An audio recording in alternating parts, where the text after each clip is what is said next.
The morning sun cast long shadows across the cobblestones of Windsor Castle as tourists began their daily pilgrimage to witness the famous changing of the guard ceremony. Among the crowd stood an elderly man, his weathered hands gripping a simple walking stick. His name was Arthur Thompson, and at 83 years old he had traveled nearly 200 miles from his small cottage in Yorkshire to be here. Arthur's gray hair was neatly combed, and despite his age, he stood as straight as his old bones would allow. His jacket, though well worn, was clean and pressed. On his chest, barely visible to most passers-by, was a small medal, a recognition from his service in the Korean War over 70 years ago. Most people wouldn't notice it, but Arthur wore it with quiet pride every day. The crowd around him buzzed with excitement, phones held high to capture the perfect shot of the immaculately dressed guards in their red tunics and tall bearskin hats. Children pushed forward, their parents struggling to keep them in line behind the rope barriers. Tour guides spoke in multiple languages, explaining the centuries-old tradition to visitors from around the world. Arthur had dreamed of seeing this ceremony for decades. As a young soldier, he had heard stories from fellow servicemen about the precision and dedication of the Queen's Guard. He had always wanted to witness their discipline firsthand, to see the tradition that represented everything he had fought to protect during his own military service. The journey to Windsor had not been easy for Arthur. His pension was modest, and the train ticket had cost him nearly a week's worth of grocery money. His daughter had offered to drive him, but he had politely declined, not wanting to burden her with the long trip. Instead, he had taken the early morning train, sitting quietly in his seat as the English countryside rolled past his window. As the ceremony began, Arthur watched with the keen eye of someone who understood military precision. He noticed how the guards moved in perfect synchronization, their boots striking the ground in unison. Their faces remained stoic and professional, never breaking character despite the chaos of tourists around them. This was exactly what he had imagined, and tears began to form in his old eyes. The ceremony proceeded flawlessly, just as it had thousands of times before. The guards executed their movements with mechanical precision, their rifles gleaming in the morning light. For 20 minutes, Arthur was transported back to his own days of service, remembering the pride he felt in wearing his country's uniform. As the ceremony concluded and the crowds began to disperse, Arthur remained standing in his spot. He wasn't ready to leave yet. This moment meant more to him than anyone around him could possibly understand. He had waited so long for this day, and he wanted to savor every second of it. What Arthur didn't know was that someone had been watching him throughout the entire ceremony. Someone had noticed the way he stood at attention, the way he wiped away tears during the most solemn moments, and most importantly, someone had spotted the small medal on his chest. One of the Queen's guards, despite maintaining his stoic facade, had been observing this elderly gentleman with growing curiosity and respect. Guard James Mitchell had been serving in the Queen's Guard for 3 years, and in that time he had seen thousands of tourists come and go. Most were excited visitors taking photos and chatting loudly, treating the ceremony like entertainment. But Arthur Thompson was different, and James had noticed from the very beginning of the ceremony. While other tourists fidgeted and talked, Arthur stood perfectly still, his posture reminiscent of someone who had once worn a uniform himself. James observed how the old man's eyes never left the guards, how he seemed to understand the significance of every movement, every tradition being displayed before him. There was something deeply respectful about his presence that set him apart from the crowd. During a brief moment when James's position allowed him a clearer view, he caught sight of the medal pinned to Arthur's jacket. Even from a distance, James recognized it as a military decoration. His own grandfather had served in World War II, and James had grown up hearing stories about the brotherhood that existed among those who had served their country. The sight of that medal on Arthur's chest stirred something within him. As the ceremony concluded and the guards began to disperse, James found himself thinking about the elderly gentleman, Protocol dictated that guards should maintain their formal composure at all times when in uniform, especially around tourists. They were not supposed to engage in casual conversation or break character in any way. The rules were strict and had been followed for generations. But something about Arthur's presence had moved James deeply. Perhaps it was the way the old man had watched the ceremony with such reverence. Or maybe it was the recognition that here stood someone who had once served just as James was serving now. Whatever the reason, James made a decision that would break decades of protocol. As tourists continued to mill about taking final photographs, James quietly approached his sergeant, Guard Captain William Hayes. Hayes was a veteran himself, having served for over 15 years, and James respected his judgment immensely. In hushed tones, James pointed out Arthur, who was still standing in his original spot, seemingly reluctant to leave. "Sir, do you see that gentleman there, the one with the walking stick? He's been standing at perfect attention throughout the entire ceremony. I believe he's a veteran, sir." "He's wearing what appears to be a service medal," James whispered. Captain Hayes followed James's gaze and studied Arthur carefully.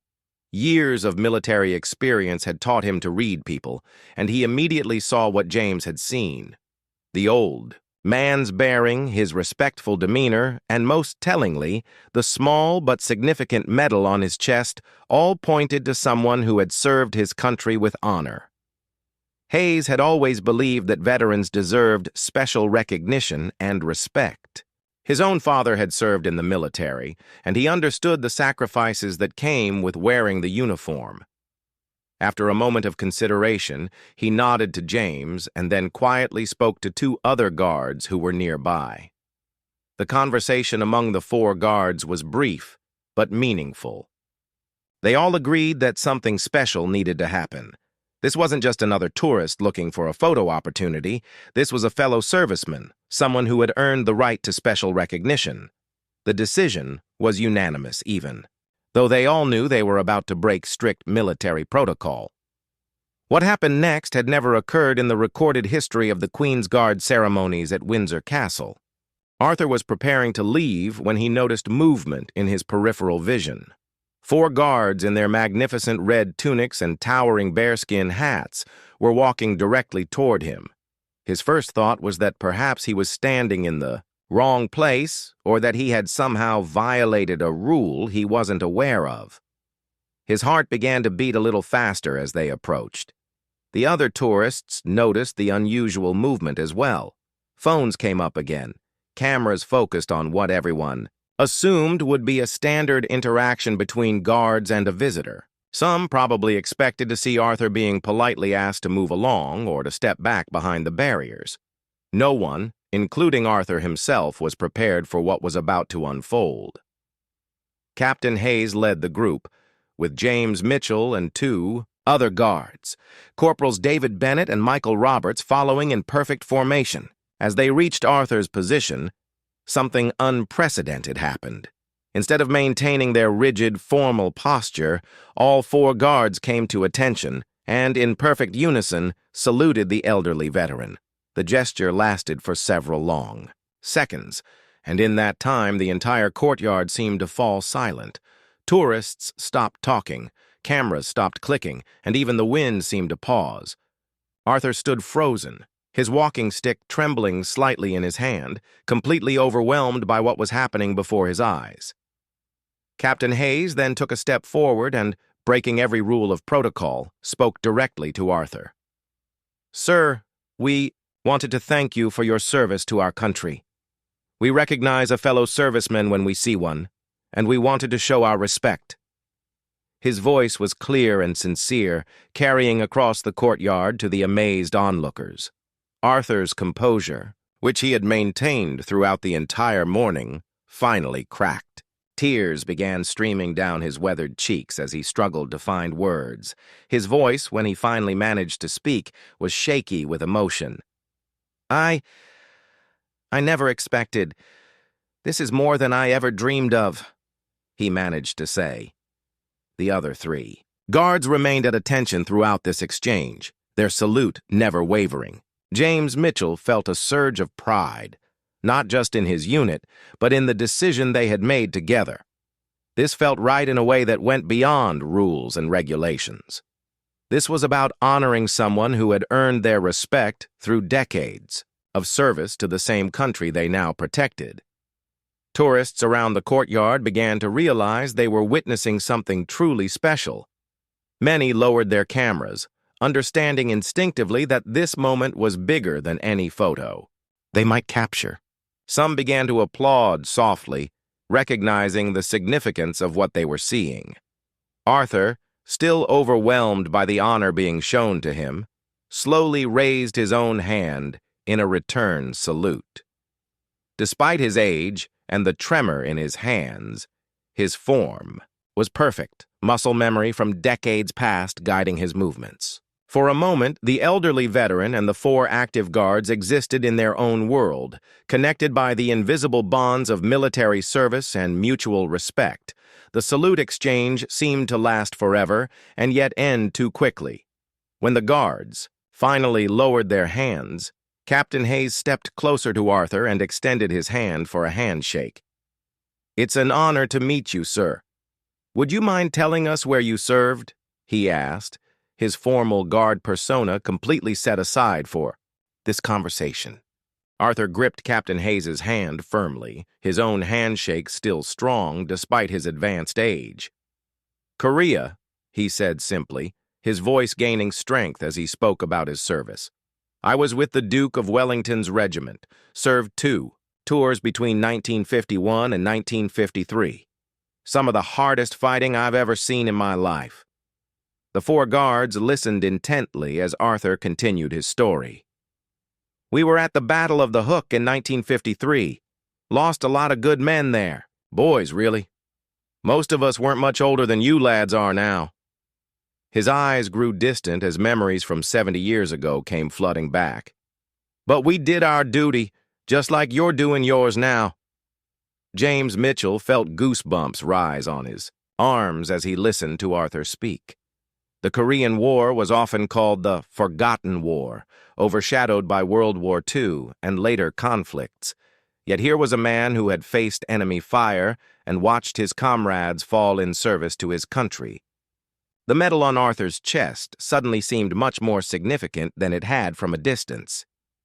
Corporal Bennett, the youngest of the 4 guards at just 22 years old, was deeply moved by Arthur's story. His own grandfather had served in Korea as well, though he had passed away when Bennett was just a child. Hearing Arthur speak brought his grandfather's service into sharper focus and made him realize the connection between past and present that military service represented. "Sir, that medal you're wearing," Captain Hayes said, gesturing respectfully toward Arthur's chest, "is that from Korea?" Arthur looked down at his medal and nodded. "United Nations Service Medal for Korea. Not much to look at, I suppose, but it means the world to me. Reminds me of the lads who didn't make it home." He paused, collecting himself. "I've worn it every day since I got back. Promised myself I would, for them." The conversation continued for several minutes with the guards, asking respectful questions about Arthur's service and the elderly veteran sharing stories he rarely told anyone. The tourists who remained in the courtyard gave them space, sensing that they were witnessing something sacred and private. Arthur told them about the bitter Korean winters, when temperatures dropped so low that weapons would freeze and soldiers had to keep their rifles close to their bodies to ensure they would fire. He spoke of the friendships forged in foxholes, relationships that became closer than family bonds.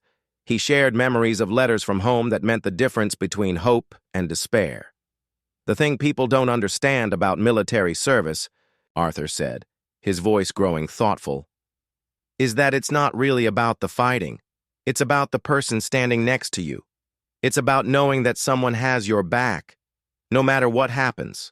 That bond doesn't fade, even after 70 years, Captain Hayes nodded in understanding. "That's exactly right, sir. We feel that same bond today.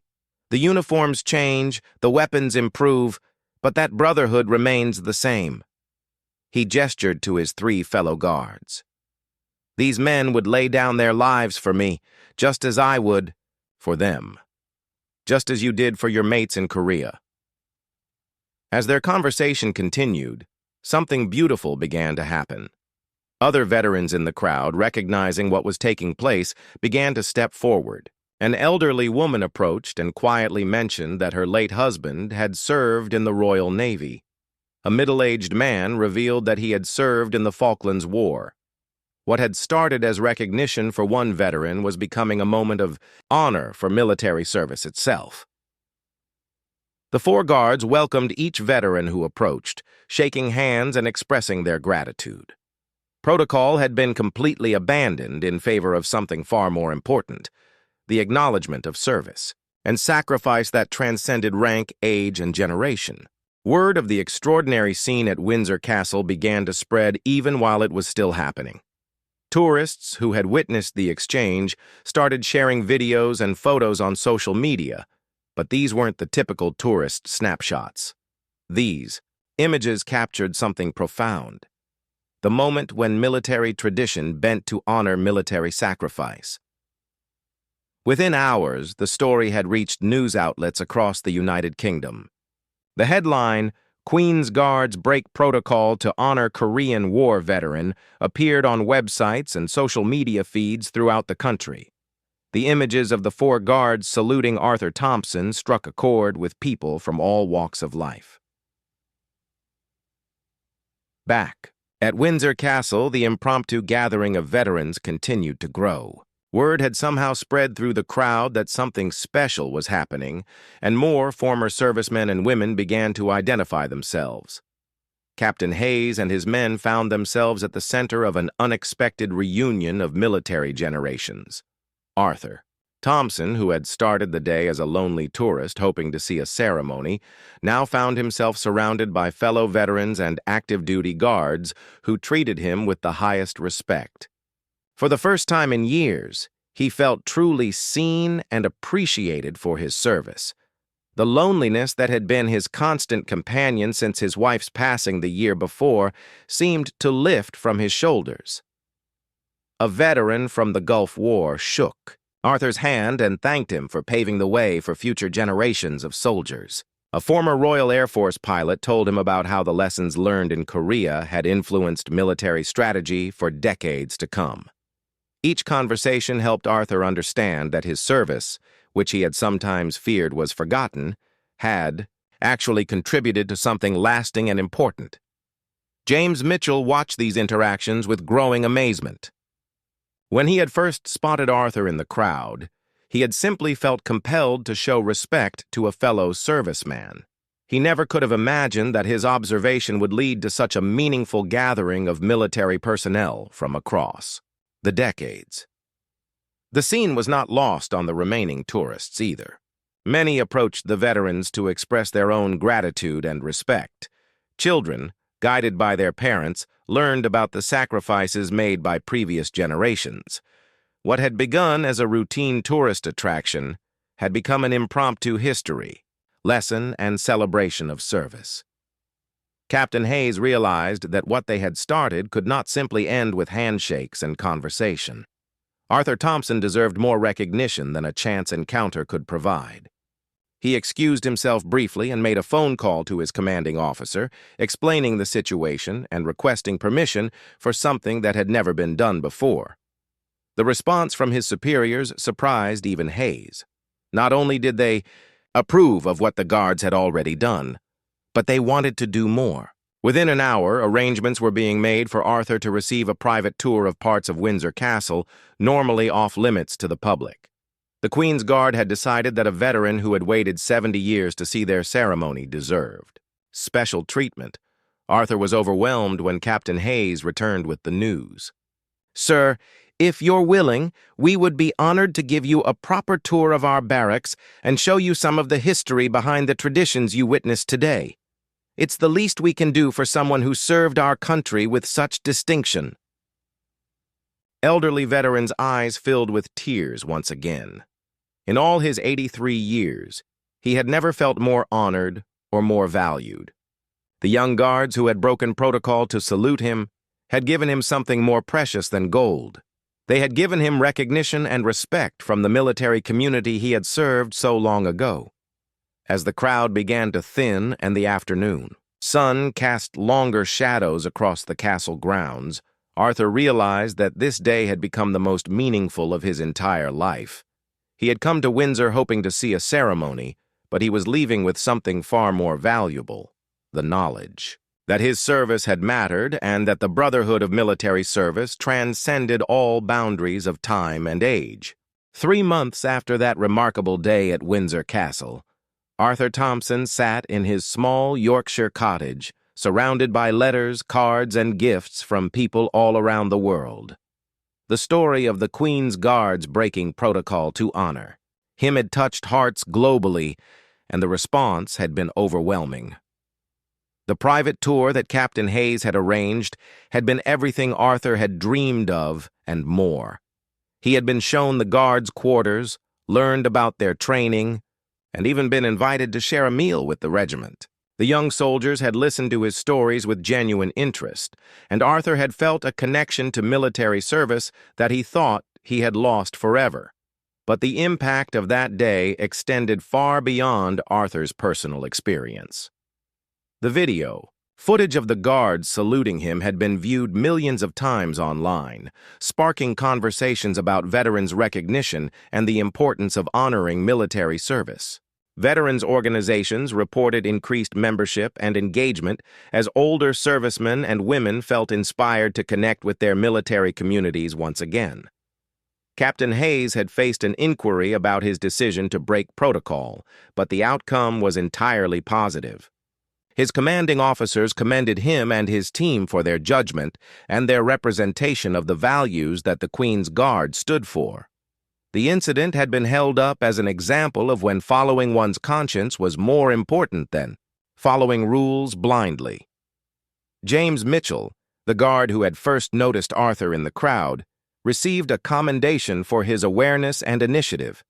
But more importantly to him, he had established a pen-pal relationship with Arthur, writing to him regularly and visiting when his leave schedule permitted. The connection between the young soldier and the elderly veteran had grown into a genuine friendship that enriched both their lives. The story had also inspired changes in how veterans were recognized at official ceremonies.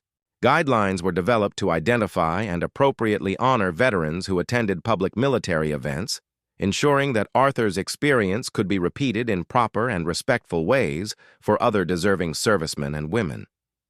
Arthur's health had improved noticeably since that day at Windsor. His daughter noticed that he walked with more purpose, spoke with more energy, and seemed to have rediscovered a sense of belonging that had been missing since her mother's death. The recognition he had received had reminded him that his life had meaning and that his service continued to matter. Local veterans in Yorkshire began gathering at Arthur's cottage for weekly tea meetings, sharing stories and supporting one another. Arthur had become an unofficial leader in his community's veteran affairs, helping connect older servicemen with resources and ensuring that their stories were preserved for future generations.